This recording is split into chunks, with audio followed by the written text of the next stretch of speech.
আল্লাহর কাছে বরকতের দোয়া করেছেন। বরকতময় এই মহান মাসের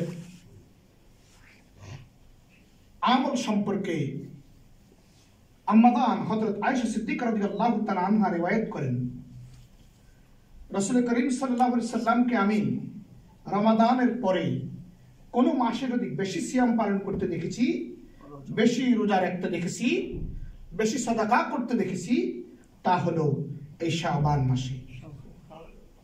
আল্লাহ যেন এই মাসটিতে আমাদের জন্য বারাকাতময় করে তোলেন এবং রমাদান পর্যন্ত পৌঁছে দিয়ে রমাদানের পবিত্রতা রক্ষা করে আল্লাহর কাছে ক্ষমার মঞ্জুরি ঘোষণা করেন। এই মর্মেই আল্লাহর কাছে তৌফিক কামনা করি। ফান আব্দুল্লাহ ইবনে আমর রাদিয়াল্লাহু আনহু আন্না রাজুলান সালা রাসূলুল্লাহ সাল্লাল্লাহু আলাইহি ওয়াসাল্লাম, হযরত আব্দুল্লাহ বিন ওমর রাদিয়াল্লাহু থেকে বর্ণিত, এক ব্যক্তি আল্লাহ রাসূল সাল্লাল্লাহু আলাইহি ওয়াসাল্লামকে প্রশ্ন করলেন, জানতে চাইলেন, আইয়ুল ইসলামি খায়রুন, হে আল্লাহর রাসূল, ইসলামের কোন জিনিসটা উত্তম, কোন আমলটা উত্তম? ফাকাল রাসূলুল্লাহ সাল্লাল্লাহু আলাইহি ওয়াসাল্লাম, রাসূল করিম সাল্লাল্লাহু আলাইহি ওয়াসাল্লাম বলেন, তুতিমুত তাম ওয়া তাকরাউস সালাম আলা মান আরাদতা ওয়া মান লাম তারিফ, রাওয়াহুল বুখারী ও মুসলিম, মুত্তাফাকুন আলাইহি। আল্লাহ রাসূল সাল্লাল্লাহু আলাইহি ওয়াসাল্লাম বলেন, ইসলামের সবচাইতে সুন্দর উত্তম দিক হলো মানুষকে খাদ্য খাওয়ানো এবং পরিচিত অপরিচিত সমস্ত মানুষকে সালাম দেওয়া। মানুষের মাঝে বৈষম্যহীনতায় যে মহান খেদমত, বৈষম্য দূরীকরণে যে মহান অবদান মুহাম্মদুর রাসূলুল্লাহ সাল্লাল্লাহু আলাইহি ওয়াসাল্লাম করেছেন, পৃথিবীর কোনো মনীষীর ব্যাপারে এমন কোনো মহান উদ্যোগ দেখা যায় না। আল্লাহ রাসূল বলেছেন, বৈষম্যতা ভুলে গিয়ে যে কোনো ব্যক্তির মুখে খাদ্য তুলে দেওয়া উত্তম, সে ধনী হোক গরিব হোক। অথবা রাসূল বলেছেন, তুমি ধনী হও গরিব হও, তুমি সুলতান হও আর উমারা হও, সকলকে সালাম দেওয়াটাই ইসলামে উত্তম। রাসূল করিম সাল্লাল্লাহু আলাইহি ওয়াসাল্লাম হাদিসের কিতাবের মধ্যে এসেছে, আল্লাহ রাসূল সাল্লাল্লাহু আলাইহি ওয়াসাল্লামের সাহাবাগণ রিওয়ায়াত করেন, আমরা কখনোই রাসূল সাল্লাল্লাহু আলাইহি ওয়াসাল্লামকে রাসূলের আগে সালাম দিতে পারিনি। বলেন সুবহানাল্লাহ।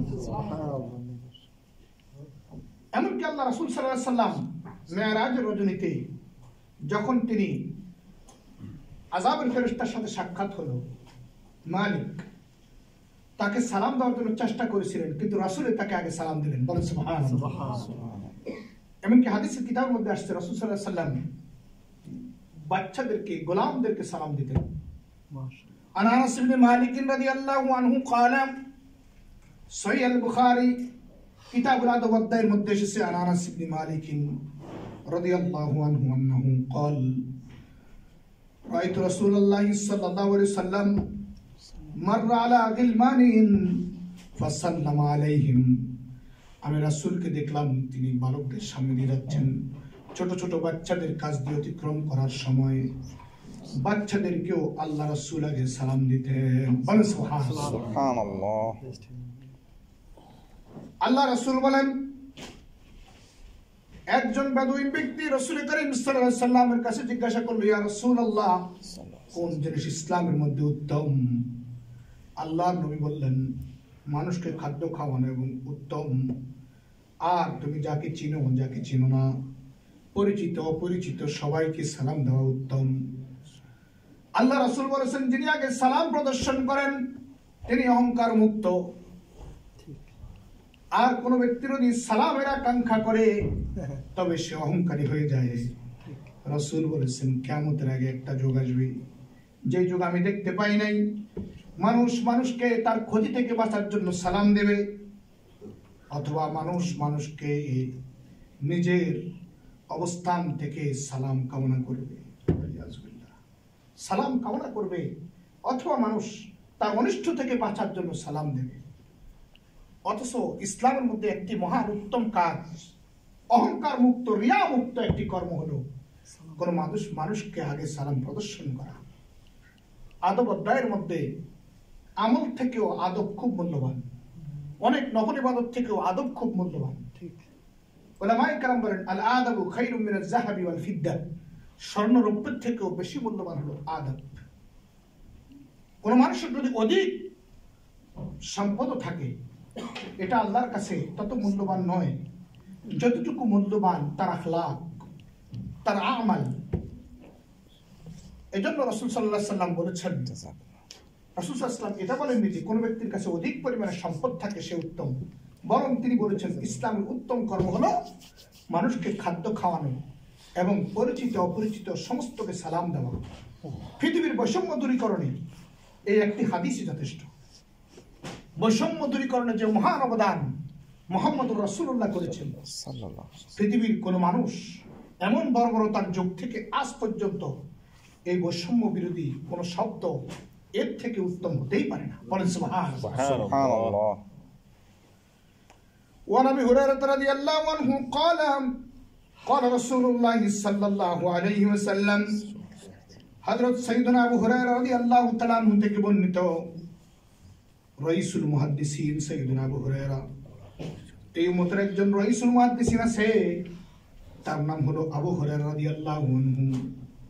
রাইসুল মুহাদ্দিসিন উম্মতের মুহাদ্দিস কুল শ্রেষ্ঠ শিরোমণি, মুহাদ্দিস কুল শিরোমণি সাইয়েদনা আবু হুরায়রা রাদিয়াল্লাহু আনহু 57 হিজরিতে আম্মাদার আয়েশা সিদ্দিকা যখন ইন্তেকাল করেন মদিনা মুনাওয়ারায়, রাসূল সাল্লাল্লাহু আলাইহি ওয়াসাল্লামের সর্বশেষ স্ত্রী ইন্তেকাল করেছেন আম্মাদান আয়েশা সিদ্দিকা রাদিয়াল্লাহু আনহা। রাসূল আরবি সাল্লাল্লাহু আলাইহি ওয়াসাল্লাম 10 হিজরিতে যখন ইন্তেকাল করেন, তার থেকেও আরো 47 বছর পরে তার স্ত্রী আম্মাদান আয়েশা সিদ্দিকা রাদিয়াল্লাহু তাআলা আনহা ইন্তেকাল করেন। 47 বছর আরো জীবিত ছিলেন। আমির মুয়াবিয়া রাদিয়াল্লাহু আনহু শাসন আমলে তিনি মদিনায় ইন্তেকাল করেন। আল্লাহ রাসূল সাল্লাল্লাহু আলাইহি ওয়াসাল্লাম যাকে নিসফুল ইলম বলেছেন, ইলমের জ্ঞানের অর্ধেক বলেছেন, অসংখ্য সাহাবায়ে কেরাম তাবেঈনগণ তার থেকে হাদিস সংকলন করেছেন, রাসূল সাল্লাল্লাহু আলাইহি ওয়াসাল্লামের আমল শামাইলগুলি সংকলন করেছেন। আম্মা আয়েশা রাদিয়াল্লাহু তাআলা আনহা যখন ইন্তেকাল হলো, সাইয়েদনা আব্দুল্লাহ ইবনে আব্বাস, অসংখ্য সাহাবায়ে কেরাম মদিনায় এসেছেন। সকলে এই রাইসুল মুহাদ্দিসিন সাইয়েদনা আবু হুরায়রা রাদিয়াল্লাহু তাআলা আনহুকে আম্মা আয়েশা সিদ্দিকা রাদিয়াল্লাহু তাআলা আনহার জানাজার ইমামতিতে পাঠালেন।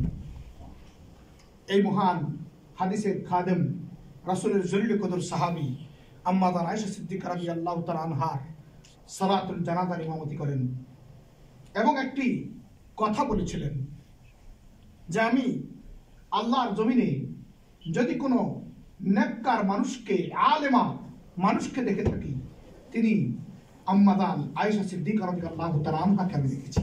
বলেন সুবহানাল্লাহ। তাকে বলে রাইসুল মুহাদ্দিসিন, মুহাদ্দিস কুল শিরোমণি সাইয়েদনা আবু হুরায়রা। আরেকজন সাহাবী আছেন যাকে হিব্রুল উম্মাহ বলা হয় এবং রাইসুল মুফাসসিরিন বলা হয়। হিব্রুল উম্মাহ, উম্মতের পণ্ডিত, উম্মতের মহান সাধক, উম্মতের মহান আলেম, উম্মতের মহান কোরআনের তাফসীরকারী, সর্বপ্রথম কোরআনের ব্যাখ্যা তাফসীর লিখেছেন, কোরআনের তরজমা করেছেন, যাকে সাহাবায়ে কেরামগণ তরজমানে কোরআন বলে চিনতেন। সাইয়েদনা আব্দুল্লাহ ইবনে আব্বাস, যাকে বলা হয় রাইসুল মুফাসসিরিন। এই উম্মতের রাইসুল মুহাদ্দিসিন আছে, রাইসুল মুফাসসিরিন আছে। রাইসুল মুহাদ্দিসিন সাইয়েদনা আবু হুরায়রা, রাইসুল মুহাদ্দিসিন আবু হুরায়রা রাদিয়াল্লাহু তাআলা আনহু, আর রাইসুল মুফাসসিরিন সাইয়েদনা আব্দুল্লাহ ইবনে আব্বাস, আর রাইসুল ফুকাহা সাইয়েদনা আব্দুল্লাহ ইবনে মাসউদ রাদিয়াল্লাহু আনহু, যায়েদ বিন সাবিত রাদিয়াল্লাহু আনহু। অসংখ্য সাহাবায়ে কেরামের আমল থেকে পরবর্তীতে ইসলামে 3টি বিষয় সংরক্ষিত হয়েছে। কয়টি বিষয়? 3টি বিষয় সংরক্ষিত হয়েছে। প্রথম বিষয় হলো হাদিসের রিওয়ায়াত, সনদ ও মতন সংরক্ষিত হয়েছে। পরবর্তীতে ওই সাইয়েদনা আবু হুরায়রা রাদিয়াল্লাহু তাআলা আনহুর ধারাবাহিকতায় হাদিসের ইলমকে সংরক্ষণ করেছেন, হাদিসের বই সংকলিত হয়েছে। রাসূল সাল্লাল্লাহু আলাইহি ওয়াসাল্লামের ইন্তেকালের প্রায় 230 হিজরিতে ইমাম বুখারী সর্বপ্রথম হাদিসের শাস্ত্রের কিতাব লেখা শুরু করেন। তার আগেও মুয়াত্তা ইমাম মালিক, মুসনাদ আব্দুর রাজ্জাক, অসংখ্য হাদিসের কিতাব লেখা হয়েছে, কিন্তু পৃথিবীর প্রথম জামে হাদিসের গ্রন্থ ইমাম আবু আব্দুল্লাহ মুহাম্মদ ইবনে ইসমাঈল আল বুখারী তিনি সর্বপ্রথম হাদিসের শাস্ত্রের একটি মহান সংকলন সংকলিত করেছেন 230 হিজরিতে। কত হিজরিতে? 230 হিজরিতে। তো সাইয়েদনা আবু হুরায়রা রাদিয়াল্লাহু থেকে বর্ণিত, তিনি বলেন قال رسول الله صلى الله عليه وسلم, রাসূল করিম সাল্লাল্লাহু আলাইহি ওয়াসাল্লাম বলেছেন, লা তাদখুলুল জান্নাতা হাত্তা তুমিনু, কোন মানুষ জান্নাতে প্রবেশ করবে না যতক্ষণ পর্যন্ত সে ঈমান আনয়ন করে। কি আনয়ন করে? ঈমান আনয়ন করে। আল্লাহ রাব্বুল আলামিন কোরআনে কারীমের মধ্যে বলেছেন, ওমান ইয়াবতাগি গায়রাল ইসলামি দীনা ফালা ইউকবাল মিনহু ওয়া হুয়া ফিল আখিরাতি মিনাল খাসিরিন। কোন মানুষ যদি ইসলাম ব্যতীত অন্য কোন দিনের মধ্যে নাজাত কামনা করে, কোশ্চিন কালেও সে নাজাত লাভ করবে না, যত ভালো কর্ম তার পৃথিবীর মধ্যে থাকুক না কেন। ইসলাম ব্যতীত অন্য কোন দিনের চর্চা করেন, ইসলাম ব্যতীত অন্য কোন ধর্মের মধ্যে শান্তি খোঁজে, ফালা ইউকবাল মিনহু, আল্লাহ তার কোন ইবাদতকে আমলকে কবুল করবেন না। ওয়া হুয়া ফিল আখিরাতি মিনাল খাসিরিন, হাসরের ময়দানে সে ক্ষতিগ্রস্তদের অন্তর্ভুক্ত হবে। আল্লাহ রাসূল বলেন, লা তাদখুলুল জান্নাতা হাত্তা তুমিনু, ততক্ষণ জান্নাতে প্রবেশ করবে না যতক্ষণ পর্যন্ত তোমরা ঈমান আনয়ন করো।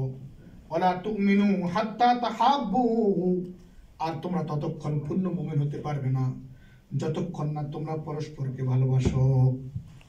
যতক্ষণ না তোমরা পরস্পরকে কি করো? ভালোবাসো, ভালো করো। আল্লাহ রাসূল বলেছেন, কোন ব্যক্তি বাজারের মধ্যে কোন জিনিস পছন্দ করেছে, তুমি তার উপর আক্রমণ করে দাম করো না, এটা তোমার জন্য নিষেধ। লা তাখতুবু আলা খিতবাতি আখি, কোন ব্যক্তি খেতাব দিয়েছে, কোন নারীকে বিবাহের জন্য প্রস্তাব দিয়েছে, আরেক ভাই দিয়ে প্রস্তাব দিও না। কোন মানুষ বাজারের মধ্যে কোন জিনিস ক্রয় করার জন্য গেছে, তুমি যাইয়া 10 টাকা বাড়াইয়া সেই সম্পদ তুমি নিও না, আগে তার বেচা কিনির সঞ্চয় বন্ধ হোক। এক বেটা বাজারে গেছে, যাই বলতেছে, ভাই মাছ কত? কয় যে 10 টাকা। আপনি যাই বলবেন, আমি 11 টাকা দেবো, মাল আমাকে দেন, এটা জায়েজ আছে? না, জায়েজ নেই। আপনি ততক্ষণ পর্যন্ত চুপ থাকতে হবে যতক্ষণ এই দুই ব্যক্তির মাঝে চুক্তি বন্ধ হবে। 10 টাকা বলছে, বিক্রেতা বলল আমি দিতে পারবো না, চলে গেল। আপনি যাই বললেন, ভাই কত হলে দিবেন? ওই ব্যক্তি যখন চলে যাবে তখন হয়তো আপনি দরদাম শুরু করতে পারেন, কিন্তু আপনি মাঝখান থেকে আগ্রমেন্ট করে দরদাম করা জায়েজ নাই। জমি যখন দেয়, দুই ভাই যখন থাকে, ভাই কয় আমি রাস্তার লগে নেব, তুমি না ওই পাশে, না, বরং একজনকে স্যাক্রিফাইস করে বলতেই হবে তোমার পছন্দ মতো নাও, তারপর আমি নেব, এটা উত্তম। এটা কি উত্তম? দেখবেন আল্লাহ পাক ওখানে আপনাকে বারাকা দান করেছে, দেখবেন আল্লাহ পাক ওখানে আপনাকে বারাকা দেন। ঝগড়া করে জোর করে বারাকা হাসিল করা যায় না। আল্লাহ রাসূল বলেছেন, নিজের জন্য যেটা পছন্দ করো অন্যের জন্য সেটা পছন্দ করবে, এটা ইসলাম। তোমার জন্য একটা জিনিস পছন্দ করেছ, আরেকজন বললো ভাই আমার জন্য একটা আইনেন, আপনিও তার জন্য সেম জিনিসটা নেবেন যেটা আপনি নিজের জন্য পছন্দ করেছেন। বুঝছেন কথা? আল্লাহ রাসূল বলেছেন, ততক্ষণ তুমি মুমিন না যতক্ষণ তুমি নিজের জন্য যেটা পছন্দ করো অন্যের জন্য সেটাই পছন্দ না করো। যদি এরকম হয় যে তাকে সামনের জায়গা নিতেই হবে, পিছনের জায়গা তাকে দিতে হবে, তবে তাকে 1 সুতা বাড়ায় দাও, কেননা ওটার দাম আর সামনের দাম এক নয়। আছে না এরকম কথা? বুঝতেছেন আমার? সামনেটা যদি নিতেই হয় তো না, কিন্তু তাকে 2 সুতা জমি বাড়ায় দাও, উত্তম। আর যদি পছন্দ করো যে না তাকে আগে ইফতার করতে দেই, সে যদি আমাকে সম্মান করে দান করে, সেটা উত্তম। তো দেখবেন আমরা যখন বাজারে যে কোনো পণ্য মূল্যাতে যাই, ওই প্রথম ব্যক্তি যেভাবে কথা বলেছে, দ্বিতীয় ব্যক্তি আস্তে করে যখন আইসা দাম বলে জায়েজ নাই, তারপরে দেখবেন প্রথম ব্যক্তি স্যাক্রিফাইস করে, ভাই ঠিক আছে আপনি লন, আমি চলে যাই, বলেন এরকম? কিন্তু এটা উত্তম নয়। আল্লাহ রাসূল বলেছেন, যতক্ষণ পর্যন্ত তোমরা একে অপরকে ভালো না বাসবে ততক্ষণ পর্যন্ত তোমরা মুমিনও হতে পারবে না। একে অপরকে যতক্ষণ ভালো না বাসবে ততক্ষণ মুমিনও হতে পারবে না। ইসলাম আমাদেরকে সবসময় সৌন্দর্য শিখায়। হ্যাঁ, আল্লাহ রাসূল সাল্লাল্লাহু আলাইহি ওয়াসাল্লাম বলেছেন, আমি আল্লাহর কাছে 3টা জিনিস চাইছি, আল্লাহ আমাকে 2টা জিনিস দিছে, একটা জিনিস মানা করে দিছে। বলে সুবহানাল্লাহ। রাসূল সাল্লাল্লাহু আলাইহি ওয়াসাল্লাম একটা মসজিদে প্রবেশ করলেন। প্রবেশ করার পরে 2 রাকাত নামাজ পড়লেন। একটা সুন্নাহ শিখাই দিচ্ছি, পৃথিবীর যেখানে যাবেন, যেখানে মসজিদ দেখবেন, সময় থাকলে দাঁড়িয়ে 2 রাকাত নামাজ পড়ে নেবেন। ফরজ নামাজ ছাড়া যদি অন্য কোনো নামাজ উত্তম থাকে আল্লাহর জমিনে, শ্রেষ্ঠ হলো মসজিদ দেখা মাত্র ঢুকে 2 রাকাত নামাজ পড়ে নেওয়া। রাসূল সাল্লাল্লাহু আলাইহি ওয়াসাল্লামের একটা আমল ছিল এরকম যে তিনি যখন কোনো মসজিদ দেখতেন তখন তিনি ওই মসজিদে প্রবেশ করে 2 রাকাত সালাত আদায় করতেন, দোয়া করতেন। একবার রাসূল সাল্লাল্লাহু আলাইহি ওয়াসাল্লাম এক মসজিদে প্রবেশ করে দোয়া করতেছেন, হাত তুলে লম্বা দোয়া করলেন। কানা দুআউ বিতুল, তার দোয়াটা ছিল খুব লম্বা। দোয়া করার পর আল্লাহ রাসূল সাল্লাল্লাহু আলাইহি ওয়াসাল্লাম বলেন, ইয়া হুযাইফা। রাসূল সাল্লাল্লাহু আলাইহি ওয়াসাল্লাম একজন বিখ্যাত সাহাবী হযরত হুযাইফা ইবনে ইয়ামান রাদিয়াল্লাহু আনহু। হুযাইফা ইবনে ইয়ামান তখন তার সাথে ছিলেন। বলে, ইয়া হুযাইফা, আমি আল্লাহর কাছে আজকে 3টা জিনিস চাইছি, আল্লাহ আমাকে 2টা জিনিস দিয়েছে, একটা জিনিস দেয়নি। বলেন সুবহানাল্লাহ। তুমি যখন দোয়া করো আল্লাহ তোমার সব দোয়াই কবুল করে, নবীদের সব দোয়াই কবুল করে, কিন্তু এই কথাটা একটু ডিফারেন্ট। যে রাসূল সাল্লাল্লাহু আলাইহি ওয়াসাল্লাম একবার দোয়া করলেন, 3টা বললেন, একটা বলে একটা ফিরিয়ে দিলেন। রাসূল সাল্লাল্লাহু আলাইহি ওয়াসাল্লাম বলেন, আজকে আমি আল্লাহর কাছে 3টা জিনিস চেয়েছি, আল্লাহ আমাকে 2টা জিনিস আজকে দান করছে, একটা জিনিস দান করেনি। কারণ আল্লাহর কাদা এটা ছিল। কয়েকটা হলো, আল্লাহ তুমি আমার উম্মতকে না খাওয়ায় মারো না, ক্ষুধার্ত রাইখা মারো না। আল্লাহ কয় দিয়ে দিলাম, আপনার উম্মত একত্রে ক্ষুধায় মরবে না। কোন অঞ্চলে ক্ষুধা দেখা দিবে, আরেক অঞ্চলে মানুষের উন্নতি দেখা দিবে, ওই অঞ্চলের লোক যেন তাদেরকে সাহায্য করে, এটা দেখব। এক বাড়িতে একটা লোক ধনী হয়ে যায়, ধনী হতেই থাকে, পাশের বাড়িতে একটা লোক গরিব। আল্লাহ বলেন, তুমি সমতা করো, তাকে দান করো, তোমার দানের রাস্তা প্রশস্ত করে দিলাম, তুমি যাতে দান করতে পারো। আবার আপনার বাড়ির পাশে যদি ধনী না গরিব না থাকতো তো আমি দান কোথায় করতাম? হ্যাঁ, আল্লাহ বলেন, আমি তাকেও তোমার মতো বানাতে পারতাম, কিন্তু তাকে আমি এমন এক অবস্থায় রাখলাম, তোমার জন্য হাতকে প্রশস্ত করে রাখলাম, তোমার যাকাত ও ফিতরা দান করার জায়গা তৈরি করলাম। সুবহানাল্লাহ। অতঃপর আল্লাহ রাব্বুল আলামিন তাকে এই জিনিস দান করলেন যে না, আপনার উম্মত না খেয়ে মরবে না। 2 নম্বর তিনি দোয়া করেছেন, আল্লাহ তুমি তাদেরকে একত্রে পানিতে ডুবাইয়া মারো না, জলোচ্ছ্বাস দিয়ে মারো না, একদম ভূমিকম্প দিয়ে তাদেরকে সবাইকে সমূলে ধ্বংস করো না। আল্লাহ কয়, তাও দান করলাম। কোন অঞ্চলে যদি জলোচ্ছ্বাস হয়, মানুষ কিছু ডুবে মরে, অন্য অঞ্চলে মানুষ আবার ইমানদার হয়ে দাঁড়ায় যায়। বলেন সুবহানাল্লাহ। আপনি দেখবেন দুর্যোগ যখন দেখা দেয়, এক অঞ্চলে দেখা দেয়, আরেক অঞ্চলে দেয় না। ঢাকায় দেখা দিলে চিটাগং দেয় না, চিটাগং দিলে ঢাকায় দেয় না, উত্তরবঙ্গে দিলে দক্ষিণবঙ্গে দেয় না, পৃথিবীর ফিলিস্তিনে দিলে বাংলাদেশে দেয় না। হ্যাঁ, আল্লাহ পাক এমন এক মহান সমতা করে রেখেছেন যাতে উম্মত ধ্বংস হয়ে না যায়। কিয়ামত পর্যন্ত রাসূলের উম্মত থাকবে, এই মর্মে রাসূল দোয়া করেছিলেন। 2টা দোয়াই ছিল তার উম্মত নিয়ে, 2টা দোয়া ছিল কি নিয়ে? তৃতীয় দোয়াটাও ছিল উম্মত নিয়ে, যে আল্লাহ তুমি আমার উম্মতের মধ্যে ঐক্যতা দান করো, ঝগড়া ফাসাদ দিও না। আল্লাহকে এটা দেওয়া হবে না। বলেন সুবহানাল্লাহ। আল্লাহ পাকের কাদা, আল্লাহ পাকের কি? কিন্তু আল্লাহ রাসূল সাল্লাল্লাহু আলাইহি ওয়াসাল্লাম বলেছেন, তোমাদের মধ্যে সর্বোত্তম সে যে সহনশীল জীবন যাপন করে। কি জীবন যাপন করে? সহনশীল জীবন যাপন করে। জান্নাতি ব্যক্তির একটি খাইসিয়ত হলো, আলামত হলো, তিনি খুব সহনশীল থাকবেন, খুব নরম প্রকৃতির থাকবেন, খুব মানানসই ব্যক্তি থাকবেন। হ্যাঁ, আল্লাহ রাসূল সাল্লাল্লাহু আলাইহি ওয়াসাল্লাম বলেন, যে অধিক পরিমাণে রাগ করে সে জান্নাতে প্রবেশ করে না। সালাত পড়ে, রোজা করে, হজ করে, যাকাত করে, মানুষকে কথায় কষ্ট দেয়, সে জান্নাতে প্রবেশ করবে না।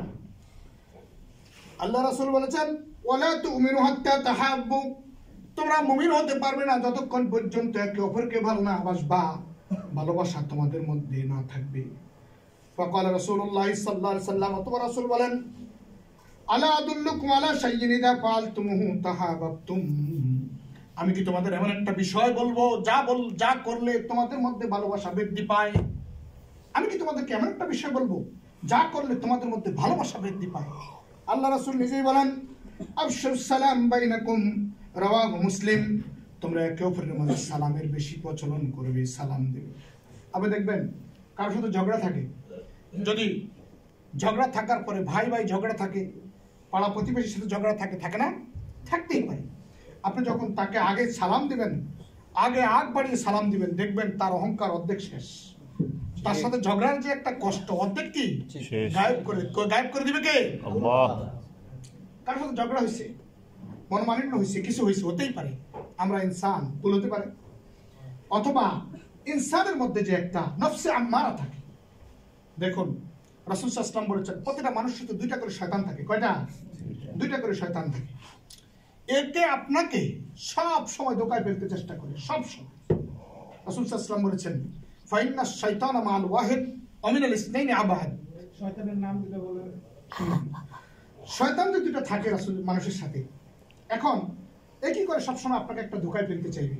সালাতের ওয়াক্ত হইলে আপনার মধ্যে একটা তড়িঘড়ি গর্জন তৈরি করবে। হ্যাঁ, আপনি দেখবেন যারা সালাত আদায় করেন নিয়মিত, সালাতের সময় হলে একটা কোনো একটা প্রয়োজন এই শয়তানের করে দেয় না? করে দেয়। তাসবিহ সময় হইব আপনাকে মন ঘুরাইয়া অন্যদিকে বাড়ি দিয়া অন্যদিকে ধাবিত করি। সালাতে দাঁড়াইছেন, আপনার সালাত ততক্ষণ কবুল হবে যতক্ষণ আপনি সালাত প্রভুর সাথে আপনার কমিউনিকেশন হচ্ছে। কিন্তু কমিউনিকেশন নেই, হুজুর কাল্ব নেই, ওই সালাত বাতিল। ওই সালাত কি? বাতিল। এখন দাঁড়াইলেন আপনি, শয়তান ভিতরে আপনার কুমন্ত্রণা শুরু করে, হিসাব কত, আজকে কত, ইনকাম কত, ব্যয় কত। রাসূলুল্লাহ সাহাবীগণ বলেন ইয়া রাসূলুল্লাহ, আমরা যখন সালাতে দাঁড়াই এমন কিছু কথা মনে পড়ে যেটা আপনার কাছে বলতে লজ্জা বোধ করি। হ্যাঁ, বলছে ইয়া রাসূলুল্লাহ, আমরা যখন সালাতে দাঁড়াই তখন আমাদের এমন কিছু কথা মনে পড়ে যেটা আমরা আপনার কাছে বলতে লজ্জা বোধ করি। হ্যাঁ, এখন এই যে সালাতে দাঁড়ানোর যে কাইফিয়ত, হ্যাঁ হ্যাঁ, আমাদের তো সালাতে যে অবস্থা, সালাতের উপরে নিচে যা আছে সব দেখা শেষ। কি কথা বলছেন? আর মহিলা মানুষের নামাজ, হ্যাঁ আরো জঘন্য। নামাজে দাঁড়ায় সায় চারপাশে বাচ্চা পড়ে গেছে না আছে। হ্যাঁ, এভাবে সালাত হয় না। হয় সালাতের একাগ্রচিত্ততা খুব ইম্পর্টেন্ট।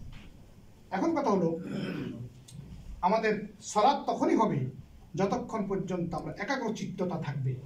আপনি দেখবেন কারোর সাথে ঝগড়া হয়েছে, কারোর সাথে কিছু হয়েছে, যখন আগ বাড়িয়ে কোনো সালাম দেয় তখন তার থেকে মানে তার অহংকার দূরীভূত হয়ে যায়, কষ্ট দূরীভূত হয়ে যায়, আল্লাহ পাক দূরীভূত করে দেয় সালামের বরকতে।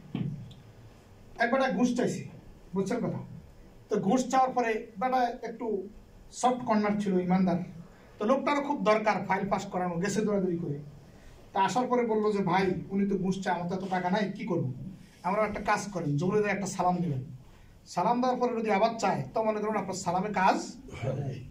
এবার যাই তো দৌড়ে একটা সালাম দিল, জড়ায় ধরলো, কিছুক্ষণ পরে বলতেছে কয় ভাই আপনার ফাইল পাস হয়ে গেছে, আপনি জানেন। সুবহানাল্লাহ, সালামের যে একটা মহান বরকত, এটা আমরা যদি চেষ্টা করি ইনশাআল্লাহ হবে।